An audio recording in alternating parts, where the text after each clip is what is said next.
Montana Territory, 1882. The howling wind drove ice-cold rain against Quinn Jameson's face as he urged his Mustang forward through the darkening storm. At 25, he'd already spent 7 years riding the open range, moving from ranch to ranch, never settling. The life suited him fine, just him, his horse Thunder, and the endless sky. That's what he told himself anyway, on the loneliest nights when the coyote's cries echoed his own unspoken emptiness. No sense in wanting what you can't have, he muttered, leaning forward in his saddle as Thunder navigated a steep incline.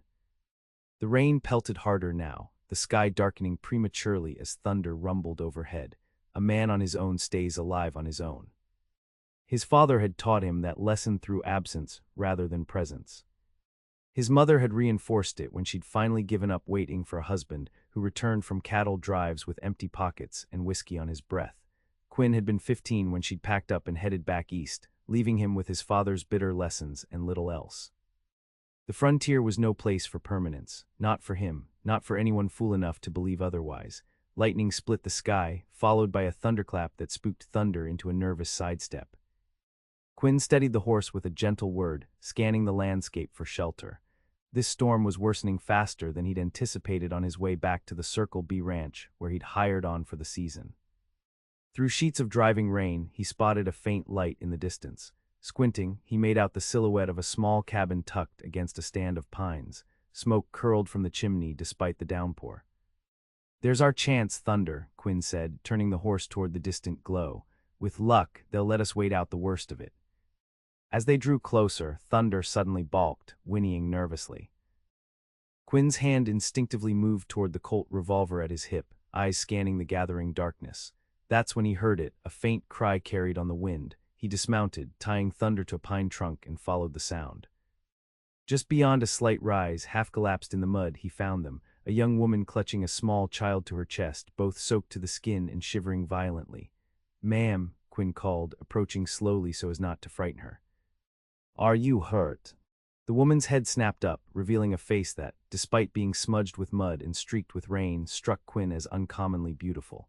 Her dark brown hair, plastered against her pale skin, framed wide eyes filled with equal measures of fear and determination. "Please," she said, her voice barely audible above the storm. "My son, he's so cold." Quinn was beside them in an instant, shrugging out of his oilskin coat and draping it around the woman and child. "The cabin," he said, gesturing toward the light, "is that yours?" She nodded weakly. "Our wagon. The wheel broke about a mile back. I tried to carry Thomas home, but—" She looked down at the boy, who couldn't have been more than 4 years old, his eyes closed, body limp. Without hesitation, Quinn scooped the child into his arms, then helped the woman to her feet. "I've got him, ma'am. Let's get you both inside." "Abigail," she said as they stumbled forward together. "Abigail Armstrong." "Quinn Jameson," he replied, feeling the small boy shiver against his chest. "How old is your son?" "4 next month," she answered, her teeth chattering. "We were returning from town when the storm hit." They reached Thunder, who stood patiently despite the weather. Quinn hesitated only a moment before making his decision. "Mrs. Armstrong, I'm going to help you onto my horse. You'll ride with Thomas. It'll be faster, and he needs to get warm." Once they were both secured in the saddle, Quinn took Thunder's reins and led them toward the cabin. By the time they reached the porch, the rain had turned to hail, pelting them mercilessly as Quinn helped Abigail down with her son. The cabin was small but sturdy, the main room dominated by a stone fireplace where embers still glowed. Quinn immediately knelt to stoke the fire while Abigail carried Thomas to a small bed in the corner. "I need to get him out of these wet clothes," she said, her voice steadier now that they were inside. Quinn nodded. "I'll see to my horse, then help you get that fire proper." Outside, he quickly unsaddled Thunder and led him to a lean-to shed beside the cabin. Inside, he found a small supply of hay, enough to keep the Mustang comfortable until morning. "Well now," Quinn murmured to the horse as he rubbed him down with a handful of straw. "Seems we found ourselves in the middle of someone else's troubles." Thunder snorted as if in agreement. "Don't worry, we'll see them settled, weather clears, and we'll be on our way." He patted the horse's flank. "No sense getting attached to folks we can't help in the long run." When Quinn returned to the cabin, Abigail had changed Thomas into dry clothes and was wrapping him in a quilt before the fire. She had changed as well into a simple blue dress, her wet hair combed back from her face.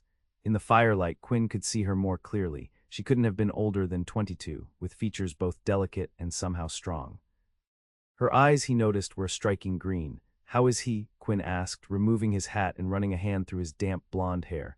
"Warming up," she answered, looking up with the ghost of a smile. "Thank you, Mr. Jameson. If you hadn't come along."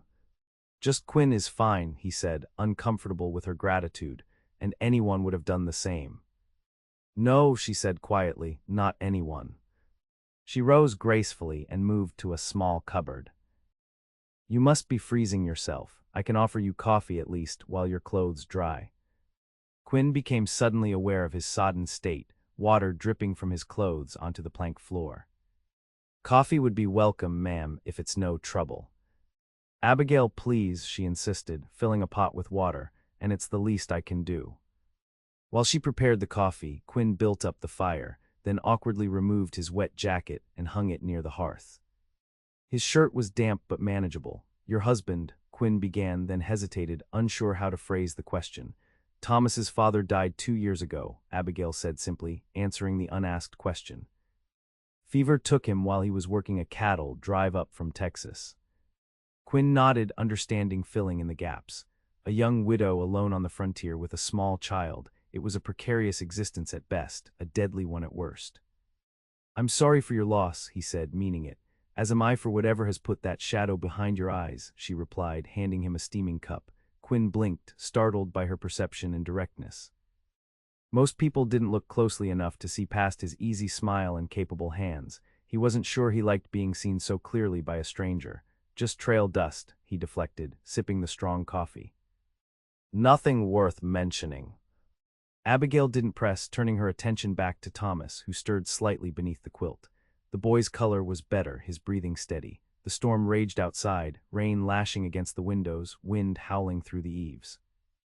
Inside, an uncomfortable silence settled between them, broken only by the crackling fire and occasional rumble of thunder. "You're welcome to stay until the storm passes," Abigail finally said. "There's a bench by the table that's long enough for sleeping, and I have extra blankets." "Much obliged," Quinn replied, relief washing over him at the thought of not riding through the night in this weather. "I can pay for the trouble." Abigail shook her head firmly. "You saved my son's life tonight." "I won't take your money." Quinn wanted to argue, but something in her expression stopped him. Pride was sometimes all a person had out here, and he wouldn't take that from her. "Then I'll repay you by fixing that wagon wheel tomorrow," he offered instead. "Can't have you and the boy stranded next time you need to get to town." "That would be helpful," she admitted, a flicker of something relief perhaps crossing her face. "Very helpful, actually." Later, as Quinn stretched out on the narrow bench with a blanket pulled up to his chin, he listened to the storm gradually subsiding outside. Across the room, Abigail slept beside her son in the small bed, her arm protectively draped over the boy. Quinn closed his eyes, telling himself that tomorrow he'd fix the wagon, then continue on to the Circle B. No sense lingering where he wasn't needed, no sense getting involved in a widow's struggles. The frontier had taught him that much. Each person carried their own burden, and those who tried to shoulder others' loads usually ended up broken themselves. Yet as sleep claimed him, Quinn couldn't shake the image of Abigail's determined face in the rain, nor the weight of her son in his arms. For the first time in years, someone had needed him for more than his skill with horses or his quick draw. The feeling was as unsettling as it was unfamiliar. Morning brought clear skies and a transformed landscape. Quinn woke to the smell of coffee and bacon, finding Abigail at the small stove while Thomas sat at the table, eyeing Quinn with open curiosity. "Are you a real cowboy?" the boy asked without preamble when he noticed Quinn was awake. Quinn sat up, running a hand through his hair. "I suppose I am." "Do you have a gun and a horse? Do you shoot bad guys?" The questions tumbled out in quick succession. "Thomas," Abigail chided gently, "let Mr. Jameson wake up before you interrogate him." "It's all right," Quinn said, finding himself smiling at the boy's enthusiasm. "Yes to the gun and horse, though I try to avoid shooting anyone, bad or otherwise." Thomas looked slightly disappointed at this, but rallied quickly. "Can I see your horse? What's his name? Is he fast?" Quinn laughed despite himself. "His name is Thunder, and yes, he's pretty fast. I'll introduce you after breakfast if your mother approves. Abigail turned from the stove, a plate in each hand. Breakfast first, then chores, then perhaps Mr. Jameson can show you his horse before he continues on his way. Quinn caught the subtle reminder in her words. He was passing through, not staying. It was for the best that she understood that they all did. After a hearty breakfast of bacon, biscuits, and strong coffee, Quinn headed out to examine the wagon. Thomas trailed behind him like a shadow, chattering incessantly about horses, cowboys, and his own ambitions to be both when he grew up. The wagon was old but solidly built, the broken wheel the result of normal wear rather than poor craftsmanship.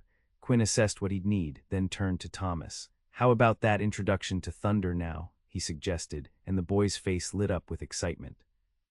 In the lean-to, Thunder regarded the small human with calm interest while Thomas approached with reverent steps.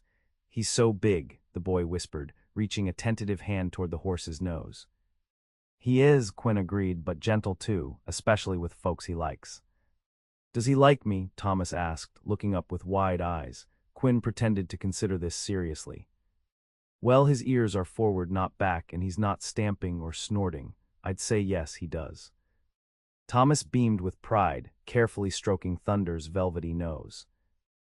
Quinn found himself watching the boy's face rather than the horse, struck by the simple joy radiating from him.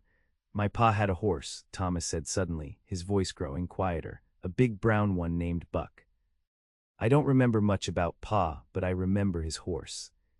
Quinn felt something twist in his chest. "I'm sure your pa was proud to have a son like you," he said, the words coming unbidden. Thomas shrugged. "Ma says he loved me very much. She says he's watching me from heaven now." He looked up at Quinn with solemn eyes. "Do you think that's true?" Quinn, who hadn't given much thought to heaven since his own childhood, found himself nodding. "Your mother seems like a wise woman. I expect she's right about that." Satisfied with this answer, Thomas returned his attention to Thunder, asking if he could feed the horse an apple Quinn had found in his saddlebag. Later, as Quinn examined the broken wagon wheel more thoroughly, Abigail approached, wiping her hands on her apron. "He's taken quite a shine to you," she observed, watching Thomas, who was now helping by collecting small stones from around the wagon. "He's a good boy," Quinn replied, straightening up. "Brave too, from what I saw yesterday." "Too brave sometimes," Abigail said with a sigh, "like his father." Quinn hesitated, then asked, "How long have you been managing on your own?" 2 years, 3 months, and 14 days, she answered without hesitation. "Not that I'm counting." The ghost of a smile crossed her lips, but her eyes held a sadness that made Quinn look away. "I need to head into town for supplies to fix this wheel," he said, changing the subject. "With your permission, I'll take your horse and be back before midday." Abigail shook her head. "Our only horse went lame last week. That's why we took the wagon to town yesterday, Mr. Peterson from the neighboring farm lent us his team for the day." She hesitated, then added, "I can wait until he checks on us again, probably in a few days." Quinn frowned. A homestead without a working horse was like a man without hands, crippled, vulnerable. "I'll take Thunder then and bring back what we need," he decided. "Is there anything else you require from town while I'm there?" Abigail looked as if she might refuse his offer, pride warring with practicality on her face. Finally, practicality won. "Some flour if you wouldn't mind," she said, "and perhaps some coffee. I'll give you money for it all, of course." Quinn nodded, not arguing about the money, though he had no intention of using it. "I'll head out now then. It's about an hour's ride."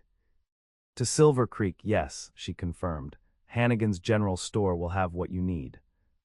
As Quinn saddled Thunder, he told himself this detour was simply the decent thing to do. Fix the wheel, ensure the widow and her son could get by, then move on.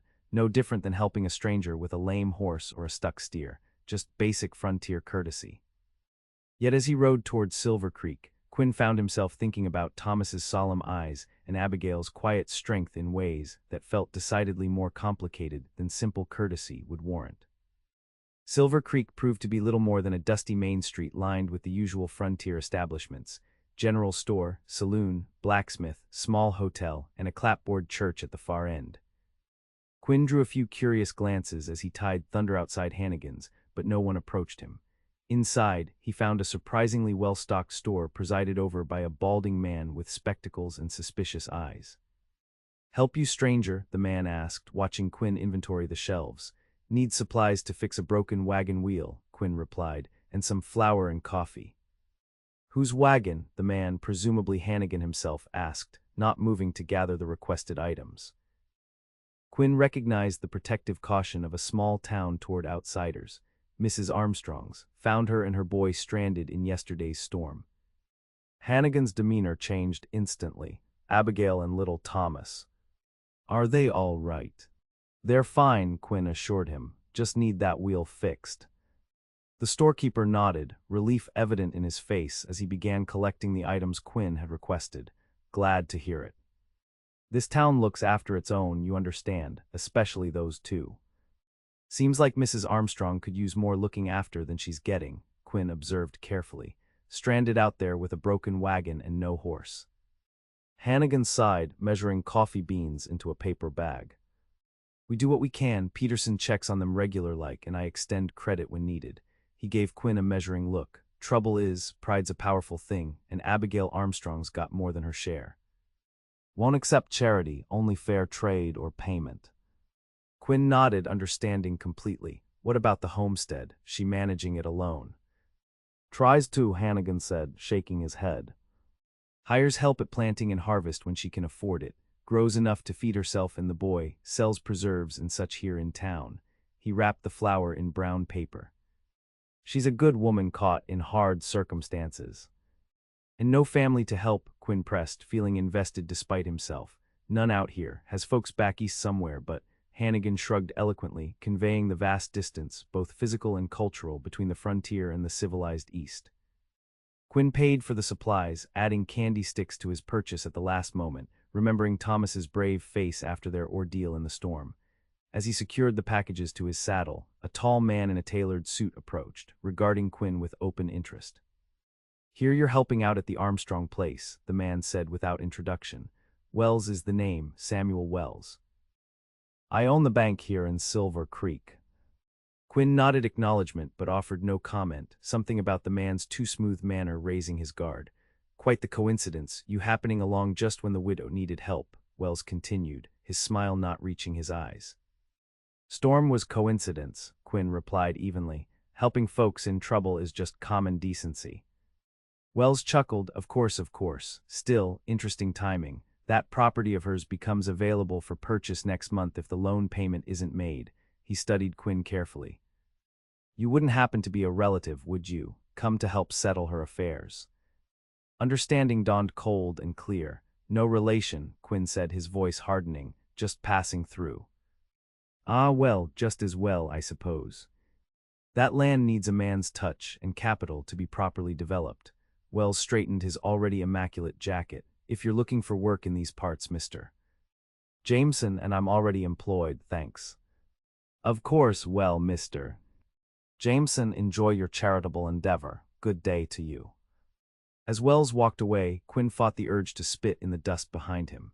Instead, he mounted Thunder and headed back toward the Armstrong homestead, his mind working furiously over this new information.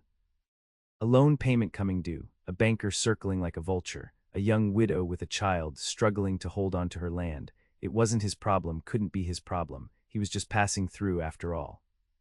Had a job waiting at the Circle B, people expecting him.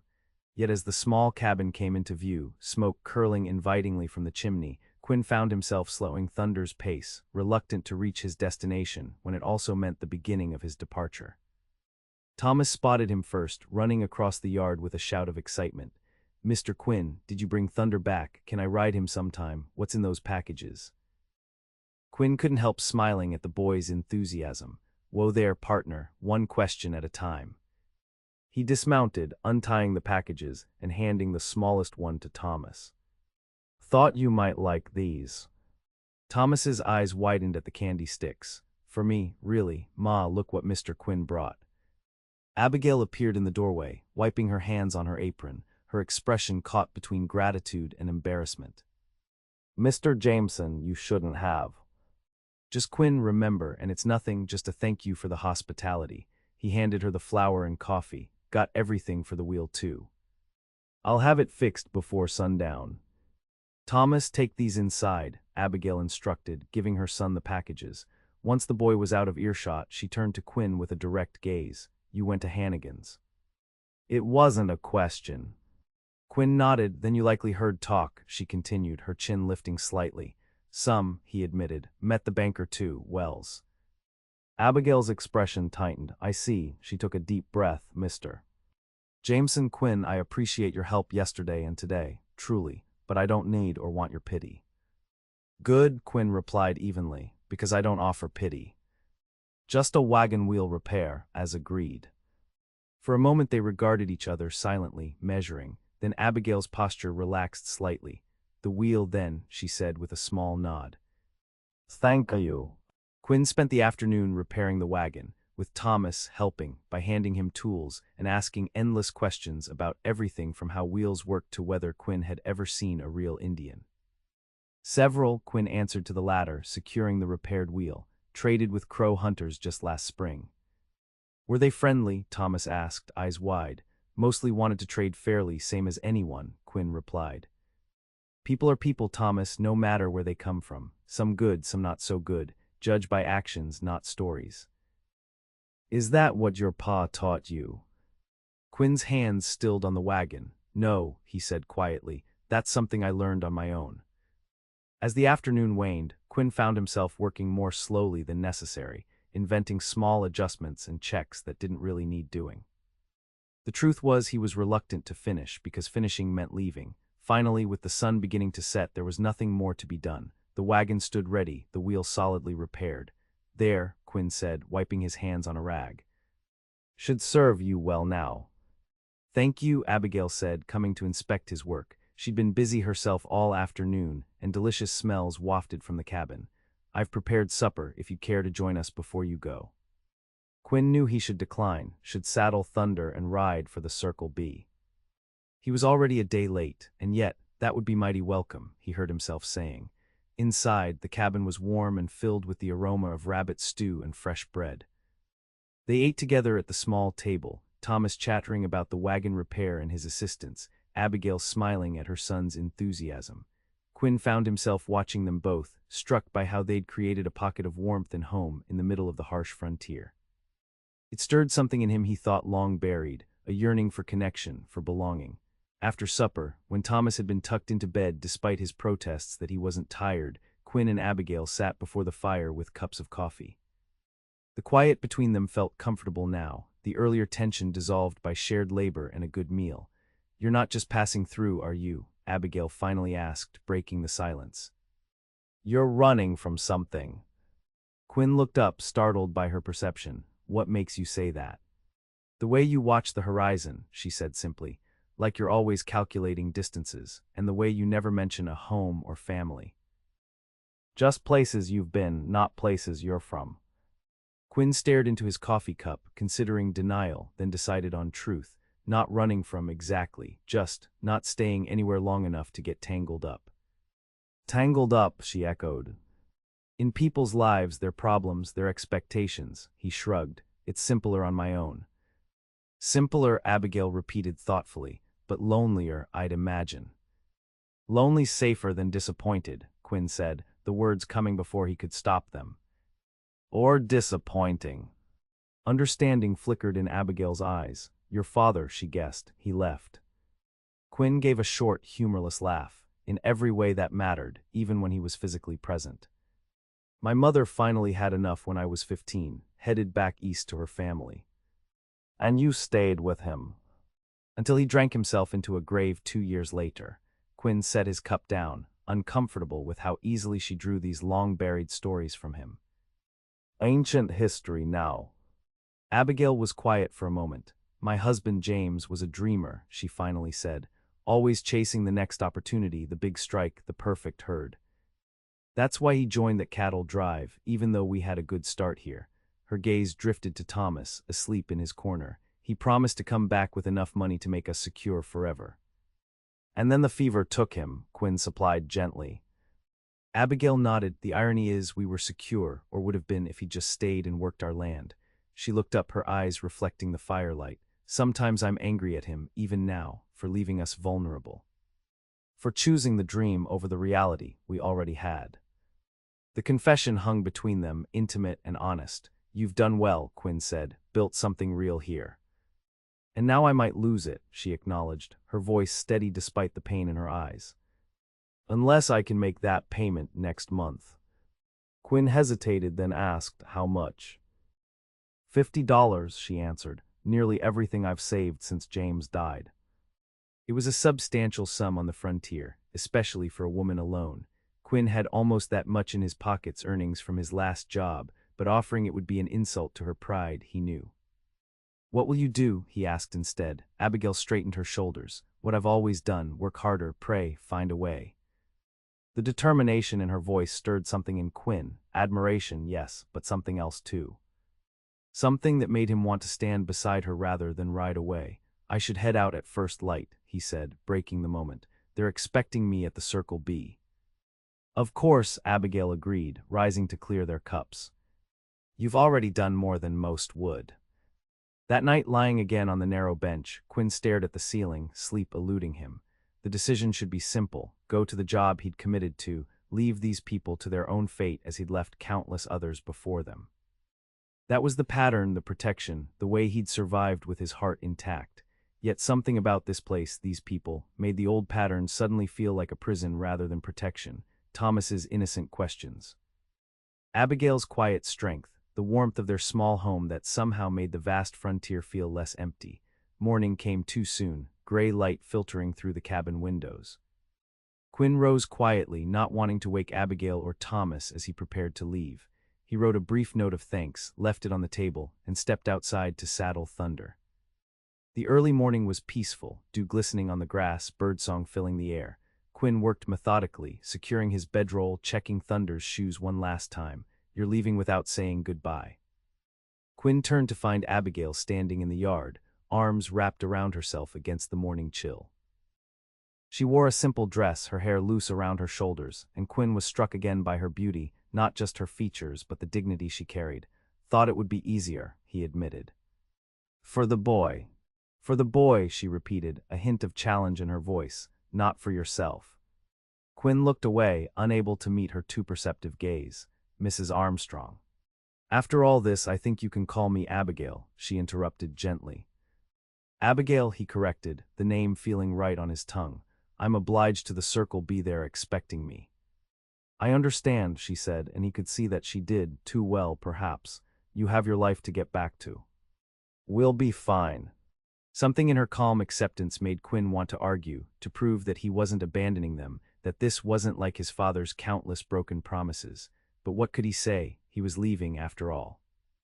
If you ever pass this way again, Abigail continued, you'll always find a welcome here.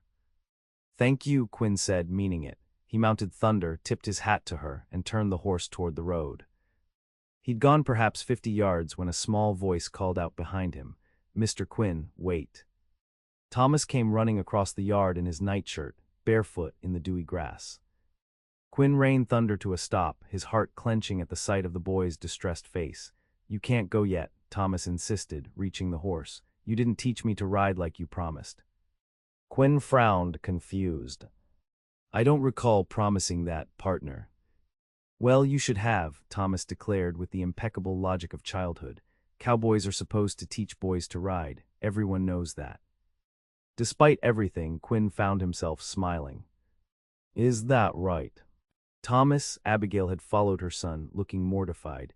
Mr. Jameson has to be on his way. Come back to the house now. But Ma, Thomas protested, his lower lip trembling slightly. He was going to show me more about Thunder, and tell me about Indians, and maybe teach me to use a lasso. Quinn looked from the boy's pleading face to Abigail's embarrassed one, and felt something shift inside him, like a key turning in a long-rusted lock. You know, he said slowly, the Circle B's been waiting this long. Another day won't make much difference. Thomas's face lit up. You'll stay. Quinn glanced at Abigail, seeking permission. After a moment's hesitation, she nodded, a small smile touching her lips. One more day, Quinn agreed, dismounting, just long enough for a riding lesson. That day stretched into another, and then another.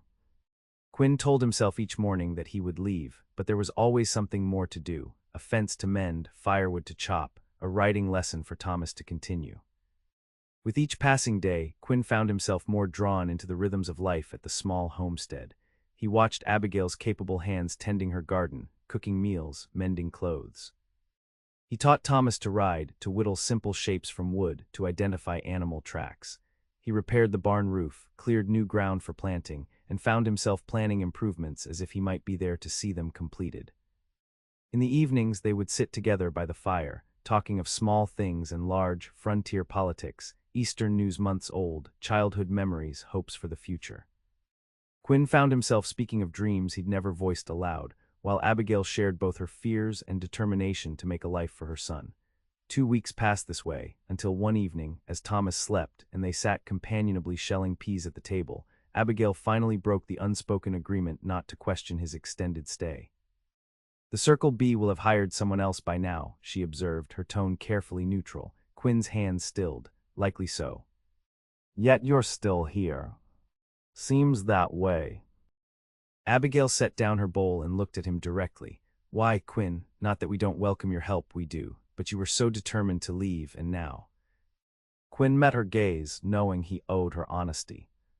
"I don't rightly know," he admitted, "only that riding away felt wrong somehow, like I'd be leaving something important behind." "Something?" she asked softly, "or someone?" The question hung between them, charged with unspoken possibility. "Both maybe," Quinn answered carefully. "Abigail, I've spent 10 years drifting, never staying anywhere long enough to put down roots. I told myself that's what freedom meant. And now? Now I'm not so sure." He took a deep breath. "These past 2 weeks, working this land with you and Thomas, it's felt more like freedom than all those years of drifting ever did." Abigail's eyes softened. "This land has a way of claiming people. Of making them belong." "It's not just the land," Quinn said quietly. Something fragile and hopeful flickered across Abigail's face, but before she could respond, a loud knock at the door startled them both. Quinn's hand moved instinctively toward his gun as Abigail rose to answer. Standing on the porch was a heavy-set man with a weather-beaten face, worry evident in his expression. "Evening, Mrs. Armstrong," the man said, hat in hand. "Sorry to disturb you so late. Peterson from the next farm over." "Mr. Peterson," Abigail acknowledged, tension visible in her shoulders. "Is something wrong?" "Might be," Peterson replied, glancing curiously at Quinn, who had moved to stand behind Abigail. "Just came from town, thought you should know. Banker Wells was buying drinks at the saloon, talking about foreclosing on your place. Says the payment's due in 2 weeks and he's already got a buyer lined up if you can't meet it." Abigail's face paled, but she kept her composure. "Thank you for the warning, Mr. Peterson. The payment will be made." Peterson looked doubtful but nodded. "Figured you'd want to know. Night, ma'am." He nodded to Quinn, then turned back toward his waiting horse. Abigail closed the door, her hand lingering on the latch as if drawing strength from the solid wood. When she turned, her expression was composed, but Quinn could see the fear beneath it. 2 weeks, she said. "I have most of it saved, but—" "How much are you short?" Quinn asked. She hesitated, pride warring with practicality. $15. I could sell some of our stores, perhaps, though we'd be lean through winter." "I have it," Quinn said simply. "More than that, it's yours if you'll take it." Abigail's eyes widened. "I couldn't." "You could," he interrupted gently. "Not as charity, as an investment, if you prefer." "Investment," she repeated, confused. Quinn took a step toward her, his heart pounding in a way it never did facing down rustlers or angry bulls. "In a future here." "If you'll have me." Understanding dawned in Abigail's eyes, followed swiftly by disbelief, hope, and caution. "Quinn, if this is because you feel obligated." "It's because I've found something here I never thought existed," he said, the words coming straight from his heart now. "A place that feels like home, a boy who reminds me what it is to see the world fresh, and a woman whose courage and grace humble me daily." He took another step closer, close enough now to see the flecks of gold in her green eyes, to count the freckles dusting her nose. "I've spent my life running from connections, Abigail, believing they only led to disappointment and pain, but these past weeks have shown me I was wrong." He took a deep breath. "I'm not asking for promises you're not ready to make. Just a chance to stay, to help, to see if what I'm feeling might grow into something we both want. Abigail regarded him steadily, her expression unreadable for a long moment. Then slowly, she reached out and took his hand. Thomas will be overjoyed, she said softly. He already looks at you like you hang the moon. And his mother? Quinn asked, his voice equally soft. A smile bloomed across Abigail's face, transforming it. His mother thinks perhaps it's time to stop fighting alone. To trust that sometimes help comes in the form we need most, even if we weren't looking for it.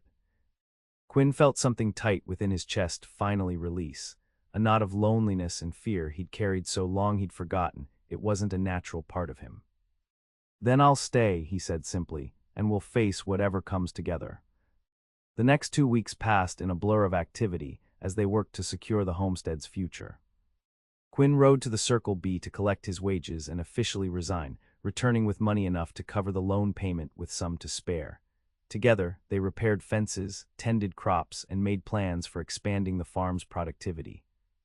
Thomas, delighted by Quinn's decision to stay, appointed himself official helper in all tasks, his energy and enthusiasm a constant reminder of why their efforts mattered.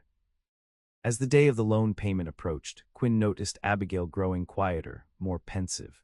The evening before they were to ride into town, he found her sitting alone on the porch after Thomas had gone to bed. Having second thoughts, he asked quietly, settling beside her on the step. Abigail shook her head. Not about you staying, never that. She looked out across the land, silvered now in moonlight. It's just. Tomorrow feels like more than a payment. It feels like choosing a future. Isn't that what we're doing? Quinn asked gently. Yes, she agreed, and that's what frightens me a little. When James died, I thought my future was set. Just survival, just getting by, just raising Thomas as best I could alone. I never expected to feel hope again, Quinn supplied when she trailed off. Yes, she turned to face him, her expression serious in the moonlight. Quinn, I need you to understand something. I loved my husband. Part of me always will. I know, he assured her. I'd never ask you to forget him. But these past weeks, watching you with Thomas working beside you, her voice softened. I've begun to feel something I never thought I would again, something that frightens me as much as it gives me joy. Quinn took her hand gently. We have time, Abigail, all the time we need. She smiled then, and in a gesture that stole his breath, leaned forward to place a soft kiss on his cheek. Thank you, she whispered, for finding us in that storm. The next morning, they drove the newly repaired wagon into Silver Creek together, Thomas bouncing excitedly between them on the seat. The town was busy with Saturday commerce, and more than a few curious glances followed them as they made their way to the bank. Inside, Samuel Wells looked up from his desk with poorly concealed surprise at their entrance. His gaze lingered on Quinn, narrowing slightly as he took in their united front. Mrs. Armstrong, he greeted smoothly, rising, and Mr. Jameson, what a unexpected pleasure. We've come to make the loan payment, Mr. Wells, Abigail stated firmly, placing a small cloth pouch on the desk. Wells raised an eyebrow, making no move to take the money. Indeed, the full amount. Every penny, Quinn confirmed, his tone leaving no room for argument. With 2 days to spare. The banker's smile thinned. How fortunate you found the resources. I was beginning to think alternative arrangements might be necessary. The only arrangement necessary is for you to accept this payment and provide a receipt, Abigail replied coolly. For a moment, Wells looked as if he might argue, but then he gave a small shrug and reached for the money. Of course, Mrs. Armstrong, business is business after all. As he counted the coins, he glanced up at Quinn. I take it you're no longer just passing through, Mr. Jameson. You take it correctly, Quinn answered evenly. Wells's smile didn't reach his eyes. How convenient for Mrs. Armstrong, and for you naturally, a ready-made farm, a companion and a child in the bargain. Quinn felt his temper flare at the insinuation, but before he could respond, Abigail's hand closed firmly around his arm. Our arrangements are not your concern, Mr. Wells, she said, her voice steady despite the color rising in her cheeks. The receipt, if you please. Wells finished counting, wrote out the receipt with deliberate slowness, and handed it to Abigail. Until next payment, Mrs. Armstrong. 6 months from today. Outside on the boardwalk, Quinn took a deep breath, tamping down his anger. That man. Is not worth your concern, Abigail interrupted firmly. We've secured the farm. That's what matters. Thomas, who had been unusually quiet during the exchange, tugged at Quinn's hand. Can we go to Hannigan's now? You promised we could get licorice if I was good at the bank. Quinn smiled down at the boy, his anger dissolving. That I did, partner, and you were better than good. At Hannigan's, Quinn purchased not only licorice for Thomas, but also a small bag of peppermint drops that he'd noticed Abigail favoring. The storekeeper watched their interactions with open curiosity. Looks like you found reason to stay in these parts after all, Mr. Jameson, Hannigan observed as he wrapped their purchases. Found several reasons, Quinn agreed, watching Abigail help Thomas choose a candy stick. Hannigan nodded approvingly. Good to see. That family deserves some happiness after what they've been through. As they prepared to leave, the storekeeper called Quinn back. Nearly forgot, letter came for you yesterday. Peterson mentioned you were staying at the Armstrong place, so I held it. Surprised, Quinn accepted the envelope. The handwriting was unfamiliar, the postmark from Wyoming territory. Thank you, he said, tucking it into his pocket to read later. The ride home was cheerful, Thomas chattering about his candy, and the new boots Abigail had promised he could have before winter. Quinn found himself watching them both, marveling at how naturally they had come to feel like family in such a short time. That evening, after Thomas was asleep, Quinn remembered the letter. He opened it by the firelight, Abigail working on mending beside him. As he read, his expression grew serious, then troubled. Bad news? Abigail asked, setting aside her sewing. Quinn handed her the letter. From a rancher named Donovan in Wyoming. Says my brother's in trouble. Abigail's eyes widened. Your brother? You never mentioned having a brother. Haven't seen him in 8 years, Quinn explained. Quentin's 2 years younger than me. We went separate ways after our father died. He headed north, I went south. He ran a hand through his hair. Donovan says he's been arrested for cattle rustling. Claims he's innocent but needs help. You believe he is? Innocent, I mean. Quinn considered the question honestly. Quentin was always hot-headed, but never a thief. Our father taught us many things, but he did draw the line at stealing. Abigail read the rest of the letter carefully. It says the trial is in 3 weeks, in Cheyenne. That's a long ride from here, Quinn acknowledged. 10 days at least each way. Understanding filled Abigail's eyes. You have to go. Quinn looked at her steadily. I made a commitment to you and Thomas, to this place. He's your brother, Quinn, she said gently. Family. So are you, he replied without thinking, then froze as the implications of his words registered. I know what you mean, Abigail said, a soft smile curving her lips, and I'm honored that you think of us that way, but that's precisely why you must go. She rose and came to sit beside him, taking his hands in hers. The man I've come to care for deeply these past weeks is a man who honors his responsibilities, who helps those in need, who doesn't abandon family. If I go, I'll miss planting, Quinn pointed out, though he knew his resistance was weakening. And I'd be gone at least a month, probably longer. We managed before you came, Abigail reminded him gently. We can manage while you're gone. Peterson will help with the heavy work he offered just last week. Quinn searched her face. And you'll be here when I return. Where else would we be? She asked. Then more softly, this is your home now too, Quinn. We'll be waiting. 3 days later, Quinn prepared to ride out at dawn. He'd packed carefully, taking only what he'd need for the long journey. Thomas stood solemnly in the yard, trying hard to be brave despite the tears threatening to spill. Quinn knelt before the boy. I need you to be the man of the house while I'm gone, he said seriously. Look after your mother. Make sure Thunder gets enough exercise. Thomas nodded, his lower lip trembling slightly. Will you come back?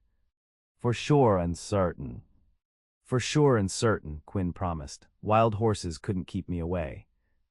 Good, Thomas said firmly. Because we're family now, Ma said so. Quinn glanced up at Abigail, who stood watching them with a soft expression. Your Ma is a very wise woman. He stood, turning to face her.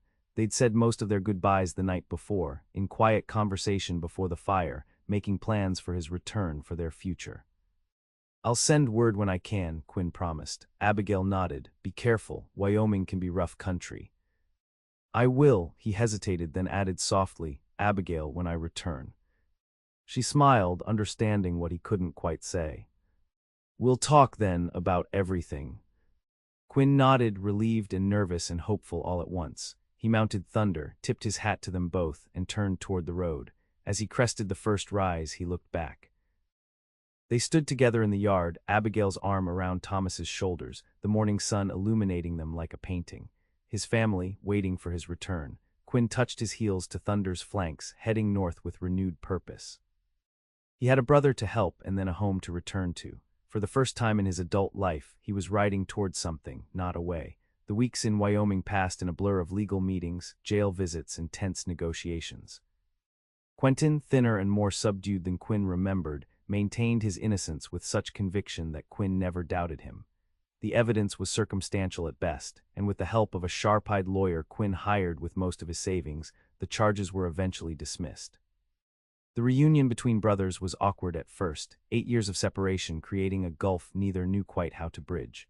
But as they worked together to clear Quentin's name, the old bond slowly reformed, strengthened by shared purpose and blood ties that hadn't been entirely forgotten. So, Quentin said on their last night in Cheyenne, as they shared a quiet drink in a corner of the hotel saloon, Montana territory, huh, never figured you for the settling type. Quinn smiled faintly. Neither did I. Must be some woman, his brother observed shrewdly. She is, Quinn agreed, and her boy. Quentin raised an eyebrow, taking on another man's child, that's a big step. Thomas is, Quinn searched for the right words. He's special, brave, smart, full of questions about everything. Sounds like you're halfway to being a father already, Quentin noted, a hint of something like envy in his voice. Quinn considered this. I suppose I am. And the widow, his brother pressed, you planning to make her a wife? The question, though expected, still sent a flutter of nerves through Quinn's stomach. If she'll have me. Quentin grinned, raising his glass in a toast. To the last man I ever expected to see hitched, may you find what father never could. Quinn lifted his own glass, thinking of Abigail's steady gaze, of Thomas's trusting hand in his. I already have.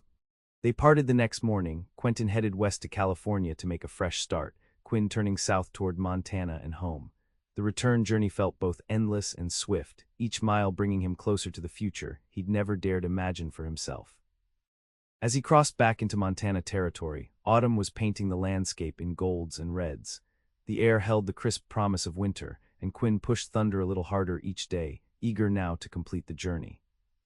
Finally, nearly 5 weeks after he'd left, Quinn crested the familiar rise that overlooked the Armstrong homestead. He reined Thunder to a stop, taking in the view. The cabin looked different, the roof had been patched, the porch mended. A new corral stood beside the barn, and fresh-cut firewood was stacked neatly against the side of the house. Signs of care, of preparation for winter, of life continuing in his absence. For a moment, doubt crept in. What if they'd managed so well without him that they no longer needed him? What if Abigail had reconsidered during his absence? What if? Thunder nickered softly, as if impatient with his rider's hesitation. Quinn patted the horse's neck and urged him forward. As they approached, Quinn saw the cabin door open. Thomas burst out, running full tilt across the yard, shouting at the top of his lungs. Ma, he's back. Quinn's back. Quinn dismounted just in time to catch the boy as he launched himself forward. Thomas clung to him fiercely, chattering about all that had happened in his absence. The new chicken coop he'd helped build, the reading lessons with the preacher's wife, the first snow flurry 3 days ago. And I looked after Thunder's stall just like I promised, Thomas finished proudly, even though we got another horse. His name is Rusty, and he's not as smart as Thunder, but he works hard. Sounds like you've been busy, Quinn said, his heart full as he set the boy down. We have, came Abigail's voice from the porch. She stood in the doorway, one hand braced against the frame, her expression a mixture of joy and something Quinn couldn't quite name, uncertainty perhaps or hope carefully guarded. Welcome home, she said softly. Home. The word had never sounded sweeter. Quinn crossed to the porch in a few long strides, stopping at the bottom step to look up at her. The place looks good, he said, suddenly awkward despite all he'd rehearsed saying on the long ride back.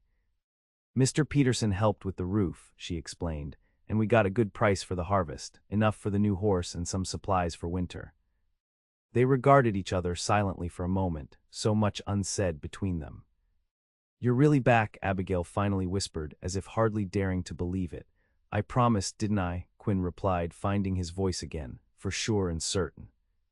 Something in her expression softened, the careful guard lowering.